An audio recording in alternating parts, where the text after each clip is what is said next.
بسم اللہ الرحمن الرحیم۔ السلام علیکم۔ غار سے نکل کر حضور اقدس صلی اللہ علیہ وسلم اور حضرت ابوبکر صدیق رضی اللہ تعالیٰ عنہ اونٹوں پر سوار ہوئے اور رہبر کے ساتھ سفر شروع کیا۔ حضرت عامر بن فہیرہ بھی حضرت ابوبکر کے ساتھ اسی اونٹ پر سوار تھے۔ ادھر قریش نے 100 اونٹنیوں کا اعلان کیا۔ یہ اعلان سراقہ بن مالک نے بھی سنا، جو اس وقت تک ایمان نہیں لائے تھے۔ سراقہ خود اپنی کہانی ان الفاظ میں سناتے ہیں: میں نے یہ اعلان سنا ہی تھا کہ میرے پاس ساحلی بستی کا ایک آدمی آیا۔ اس نے کہا، اے سراقہ، میں نے کچھ لوگوں کو ساحل کے قریب جاتے دیکھا ہے اور میرا خیال ہے کہ وہ محمد صلی اللہ علیہ وسلم اور ان کے ساتھی ہیں۔ مجھے بھی یقین ہو گیا کہ وہ حضرت صلی اللہ علیہ وسلم ان کے ساتھی ہی ہو سکتے ہیں۔ چنانچہ میں اٹھا گھر گیا اور اپنی باندی کو حکم دیا، میری گھوڑی نکال کر چپکے سے وادی میں پہنچا دے اور وہیں ٹھہر کر میرا انتظار کرے۔ اس کے بعد میں نے اپنا نیزہ نکالا اور اپنے گھر کے پچھلی طرف نکل کر وادی میں پہنچا۔ اس رازداری میں مقصد یہ تھا کہ میں اکیلا ہی کام کر ڈالوں اور 100 اونٹوں کا انعام حاصل کر لوں۔ میں نے اپنی زیرہ بھی پہن لی تھی۔ پھر میں اپنی گھوڑی پر سوار ہو کر اس طرف روانہ ہوا۔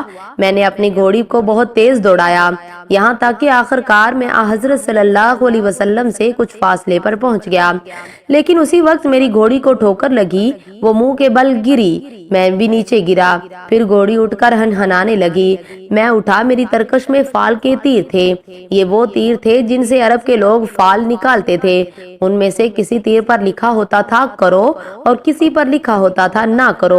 میں نے ان میں سے ایک تیر لیا اور فال نکالی، یعنی میں جاننا چاہتا تھا کہ یہ کام کروں یا نہ کروں۔ فال میں انکار نکلا، یعنی یہ کام نہ کرو، لیکن یہ بات میری مرضی کے خلاف تھی۔ میں 100 اونٹنیوں کا انعام حاصل کرنا چاہتا تھا۔ نہ والا تیر نکلنے کے باوجود گھوڑی پر سوار ہو کر آگے بڑھا، یہاں تک کہ نبی اکرم صلی اللہ علیہ وسلم کے قریب پہنچ گیا، جو کہ اس وقت قرآن کریم کی تلاوت کر رہے تھے اور پیچھے مڑ کر نہیں دیکھ رہے تھے۔ البتہ حضرت ابوبکر رضی اللہ تعالیٰ عنہ نے مڑ کر بار بار دیکھا۔ اسی وقت میری گھوڑی کی اگلی ٹانگیں گھٹنوں تک زمین میں دھنس گئی، حالانکہ وہاں زمین سخت اور پتھریلی تھی۔ میں گھوڑی سے اترا، اسے ڈانٹا، وہ کھڑی ہو گئی، لیکن اس کی ٹانگیں ابھی تک زمین میں دھنسی ہوئی تھی اور وہ زمین سے نہ نکلی۔ میں نے فال نکالی، انکار والا تیر ہی نکلا۔ آخر میں پکار اٹھا، میری طرف دیکھیے، میں آپ کو کوئی نقصان نہیں پہنچاؤں گا اور نہ میری طرف سے آپ کو کوئی ناگوار بات پیش آئے گی۔ میں سراقہ بن مالک ہوں، آپ کا ہمدرد ہوں، آپ کو نقصان پہنچانے والا نہیں ہوں۔ مجھے معلوم نہیں کہ میری بستی کے لوگ بھی آپ کی طرف روانہ ہو چکے ہیں یا نہیں۔ یہ کہنے سے میرا مطلب تھا کہ اگر کچھ اور لوگ اس طرف آ رہے ہوں گے تو میں انہیں روک دوں گا۔ اس پر حضرت صلی اللہ علیہ وسلم نے حضرت ابوبکر سے فرمایا، اس سے پوچھو یہ کیا چاہتا ہے۔ اب میں نے انہیں اپنے بارے میں بتایا، اپنے ارادے کے بارے میں بتا دیا اور بولا، بس آپ دعا کر دیجئے کہ میری گھوڑی کی ٹانگیں زمین سے نکل آئیں۔ میں وعدہ کرتا ہوں کہ اب آپ کا پیچھا نہیں کروں گا۔ نبی اکرم صلی اللہ علیہ وسلم نے دعا فرمائی۔ آپ کے دعا فرماتے ہی سراقہ کی گھوڑی کے پاؤں زمین سے نکل گئے۔ گھوڑی کے پاؤں جو ہی باہر آئے، سراقہ پھر اس پر سوار ہوئے اور آپ کی طرف بڑھے۔ آپ نے دعا فرمائی، اے اللہ پاک، ہمیں اس سے باز رکھ۔ اس دعا کے ساتھ ہی گھوڑی پیٹ تک زمین میں دھنس گئی۔ اب انہوں نے کہا، اے محمد، میں قسم کھا کر کہتا ہوں، مجھے اس مصیبت سے نجات دلا دیں، میں آپ کا ہمدرد ثابت ہوں گا۔ نبی اکرم صلی اللہ علیہ وسلم نے ارشاد فرمایا، اے زمین، اسے چھوڑ دے۔ یہ فرمانا تھا کہ ان کی گھوڑی زمین سے نکل آئی۔ بعض روایات میں ہے کہ ایسا 3 بار ہوا۔ آخر حضرت سراقہ سمجھ گئے تھے کہ وہ آپ تک نہیں پہنچ سکتے، چنانچہ انہوں نے کہا، اب آپ کا پیچھا نہیں کروں گا، آپ میرے سامان سے کچھ لینا چاہیں تو لے لیں، سفر میں آپ کے کام آئیں گے۔ حضور صلی اللہ علیہ وسلم نے ان سے کچھ لینے سے انکار کر دیا اور فرمایا، تم بس اپنے پاس رکھو اور کسی کو ہم تک نہ آنے دو۔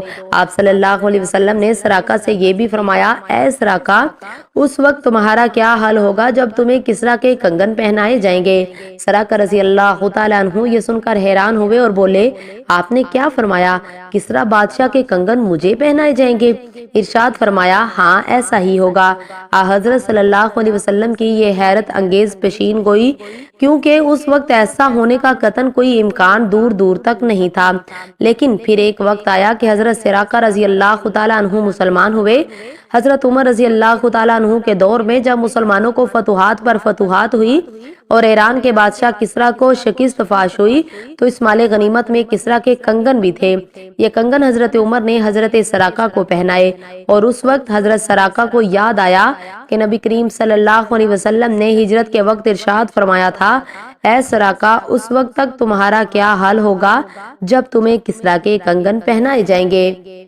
مزید اسلامک ویڈیوز کے لیے چینل کو سبسکرائب ضرور کریں اور ویڈیو کو ثواب کی نیت سے زیادہ شیئر ضرور کیا کریں۔ وعلیکم السلام ورحمۃ اللہ وبرکاتہ۔